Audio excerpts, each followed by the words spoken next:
नमस्कार दोस्तों, आज हम स्टार्ट कर रहे हैं अपना हिस्ट्री का डेली वन क्वेश्चन के सीरीज के अंदर क्वेश्चन नंबर थर्ड।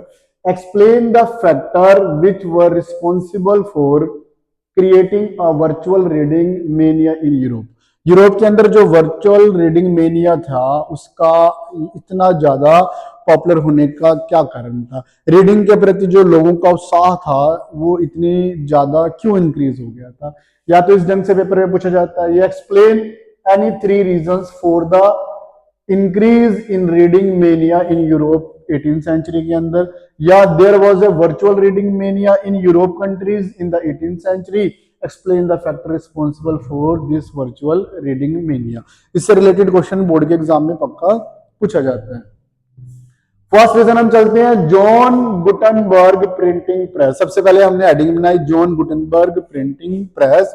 तो क्या हुआ, जैसे ही रेवोल्यूशन हुआ प्रिंटिंग के अंदर, जो जॉन गुटनबर्ग की प्रिंटिंग प्रेस थी, with the invention of the printing press the cost of the producing a book came down.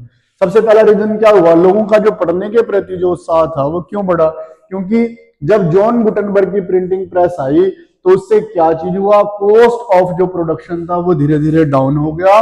So now even the common people could afford to the book. पहले क्या थे, common people book नहीं पढ़ पाते थे, cost ज्यादा थी। Gutenberg की प्रिंटिंग प्रेस आने के बाद जब उसके रेट डाउन हुए बुक्स के, तो क्या हुआ, हर आदमी जो कॉमन मैन था वो भी बुक को खरीद सकता था। Second point, increase in the literacy rate. अब क्या हुआ, 18 और जो 17th सेंचुरी है उसमें लिटरेसी रेट भी धीरे धीरे बढ़ना स्टार्ट हो गया। Most part of the Europe के ज्यादातर पार्टों के अंदर, ज्यादातर एरिया के अंदर 17 और 18th सेंचुरी के अंदर जो लिटरेसी रेट था वो बढ़ना स्टार्ट हो गया।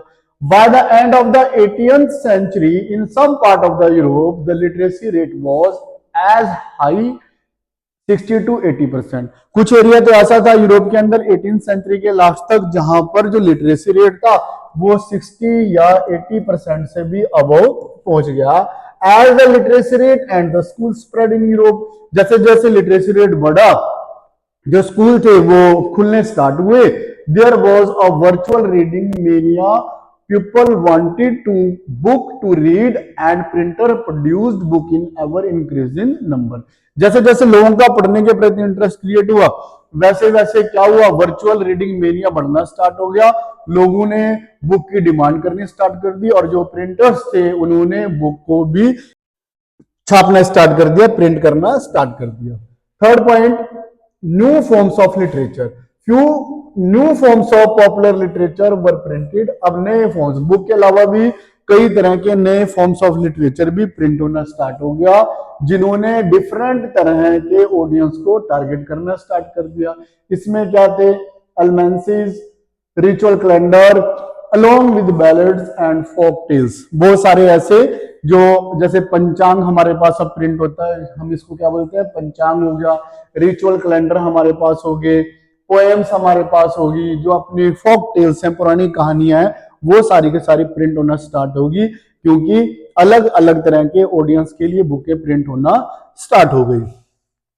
Fourth point, different purposes and literature. In England penny chapbooks were carried by the pretty pedlars known as the chapmen. Penny chapbook print होना स्टार्ट हो गई, जिनको पैडलर्स क्या करते थे, जा जाकर घर घर जाकर बेचते थे।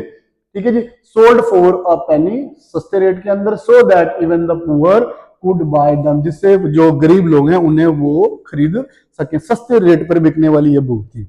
ऐसे ही फ्रांस के अंदर क्या था, Bibliotheque Bleue which were low price small book. अब ये एक नंबर क्वेश्चन आ जाता है कि ये बिब्लियोथेक ब्लू थे क्या, ये लो कॉस्ट की प्राइस वाली स्मॉल बुक होती थी, जिन्हें पे पुअर क्वालिटी का पेपर होता था, and bound in a cheap blue cover. और चीप ब्लू कवर से ये क्या होती थी, इसकी बाइंडिंग होती थी। Books were of various size, अलग अलग साइज होता था, अलग अलग पर्पस को ये क्या करती थी, सर्व करती थी, अलग अलग इंटरेस्ट के हिसाब से बुक्स पब्लिश होती थी।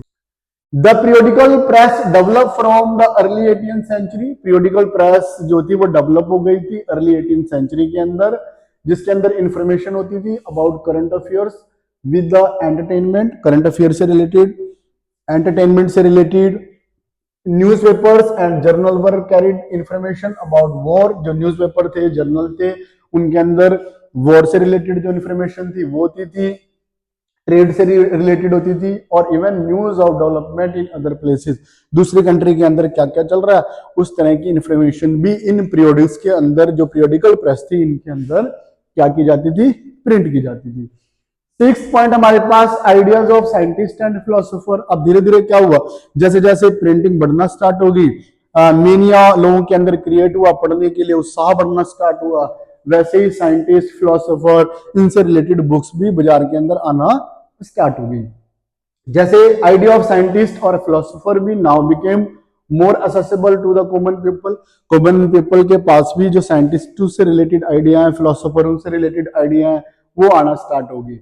वेन साइंटिस्ट लाइक, जैसे क्या थे साइंटिस्ट हमारे पास, न्यूटन हो गया, ठीक है, उन्होंने अपने जो डिस्कवरीज थी उनको पब्लिश करना स्टार्ट कर दिया।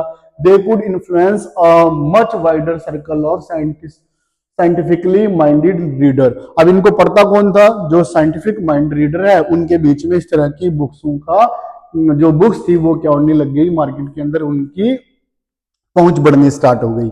The writing of thinkers Voltaire, Rousseau were also widely printed and read. इनके भी जो राइटर हैं, फिलोसोफर हैं, वोल्टायर हो गया, रूसो हो गया, इनके आइडिया भी प्रिंट होना स्टार्ट हो गए।